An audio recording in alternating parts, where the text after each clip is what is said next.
જોઈ રહ્યા છો ભારત ટાઈમ્સ ન્યૂઝ। ભરૂચના મહમદપુરા વિસ્તારમાં લાકડાના ગોડાઉનમાં લાગેલી આગ 3 મકાનોને ચપેટમાં લેતા દોડતા પછી જોતજોતામાં આગે વિકરાળ સ્વરૂપ ધારણ કરી લેતા ભરૂચ અને જેએનએફસી મળીને 4 ફાયર ફાઈટર મદદે બોલાવાયા।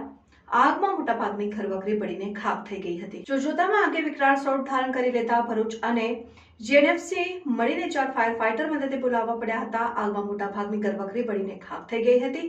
આગની ઘટનાને પગલે સ્થાનિક વિસ્તારમાં લોકોના ટોળે એકત્ર થઈ ગયા હતા। આગના વિકરાળ સ્વરૂપના કારણે ફાયર ફાઈટરોને મદદે બોલાવવાની ફરજ પડી હતી। 4 ફાયર ફાઈટરોએ કલાકોની જહેમત બાદ આગ ઉપર કાબુ મેળવ્યો હતો। ઘટનાને પગલે સ્થાનિક વિસ્તારમાં ચક્કાજામની સ્થિતિ સર્જાઈ।